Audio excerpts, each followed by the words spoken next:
Hello అండి, welcome to my channel Sanskrit lecturer Haima. అందరు బాగున్నారా?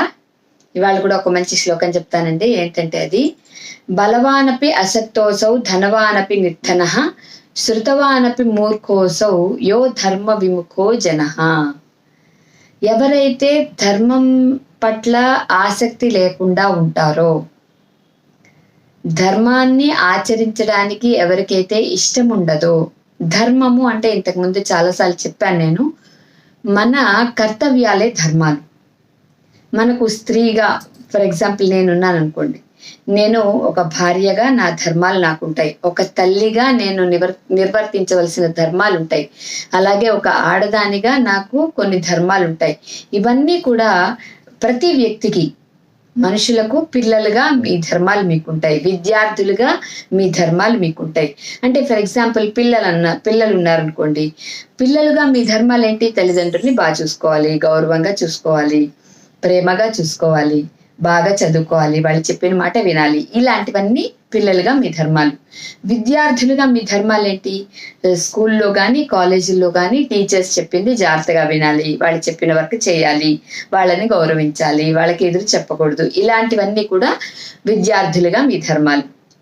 అలా ప్రతి ఒక్కళ్ళకి రాజధర్మాలని, స్త్రీ ధర్మాలని, పురుష ధర్మాలని, ఇలా ధర్మాలు రకరకాలుగా చాలా ప్రతి ఒక్కళ్ళకి ధర్మాలు ఉంటాయండి. అలా ఎవరైతే ధర్మం పట్ల ఆసక్తి లేకుండా ఉంటారో అని ఈ శ్లోకంలో చెప్తున్నాడు. బలవానపి అసక్తోసౌ ధనవానపి నిర్ధనః శృతవానపి మూర్ఖోసౌ యో ధర్మ విముఖో జనః.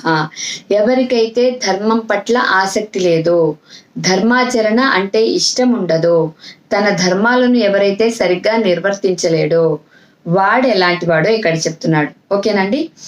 బలవానపి అసక్తః, ఎవరి బలవంతుడైనా సరే వాడు కనుక ధర్మం పట్ల ఆసక్తి లేకపోతే, వాడి ధర్మాన్ని వాడి ఆచరించడానికి ఇష్టపడట్లేదో వాడు బలవంతుడైనా బలహీనుడే. ధర్మాన్ని ఆచరిస్తేనే వాడికి బలం అనేది యాడ్ అవుతుంది తప్ప, వాడెంత బలవంతుడైనా ధర్మాన్ని వాడు నిర్వర్తించినప్పుడు వాడు బలహీనుడే. ధనవానపి నిర్ధనః, వాడెంత ధనవంతుడైనా, ఎంత అపర కుబేరుడైనా సరే, వాడికి ధర్మం పట్ల ఆసక్తి లేకపోతే వాడు దరిద్రుడే. ధనవానపి నిర్ధనః అంటే అర్థం ఏంటి? ఎంత వాడి దగ్గర డబ్బు మూలుగుతున్నా వాడు ధర్మాచరణ చేయకపోతే వాడు నిరుపేద కిందే లెక్క. ఓకేనండి. శృతవానపి మూర్ఖోసౌ, శృతవాన్ అంటే అర్థం ఏంటి? శాస్త్ర పరిజ్ఞానం ఉన్నవాడు అని అర్థం. అంటే చాలా శాస్త్రాలు చదువుకున్నవాడు అని అర్థం. ఎంత బాగా చదివినా సరే వాడికి ధర్మం పట్ల ఆసక్తి లేనప్పుడు వాడు మూర్ఖుడే అవుతాడు. యో ధర్మ విముఖో జనః, ఎవరికైతే ధర్మం పట్ల ఆసక్తి ఉండదో వాళ్ళు బలవంతులైనా బలహీనులే, ధనవంతులైనా నిరుపేదలే, బాగా చదువుకున్న వాళ్ళు మూర్ఖులే. బాగుంది కదండి శ్లోకం. కాబట్టి ఎంత ఉంది అనేది కాదండి, మనకు ఏం చేయాలి అంటే ఎంత ఉన్నా సరే మనం ధర్మ మార్గంలో నడవాలి, ధర్మం పట్ల ఆసక్తి కలిగి ఉండాలి. ఓకేనండి. చాలా గొప్పది. రాముణ్ణి రాము విగ్రహవాన్ ధర్మ అని ఎందుకన్నారు అంటే ధర్మాల పట్ల ఆయన చాలా పర్టికులర్గా ఉన్నాడు. అందుకే చాకలి వాడి మాటను కూడా పట్టించుకుని నిండు గర్భిణి అయిన సీతమ్మ వారిని అడవులకు పంపించాడు. అంటే రాజుగా చిన్న మచ్చ కూడా ఉండకూడదు అనేది రాముడు మనందరికీ తెలియచేసిన ధర్మం.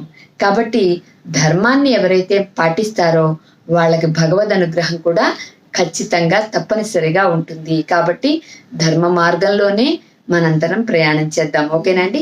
ఒకసారి మళ్ళీ శ్లోకం చూడండి. బలవానపి అసక్తోసౌ ధనవానపి నిర్ధనః శృతవానపి మూర్ఖోసౌ యో ధర్మ విముఖో జనః.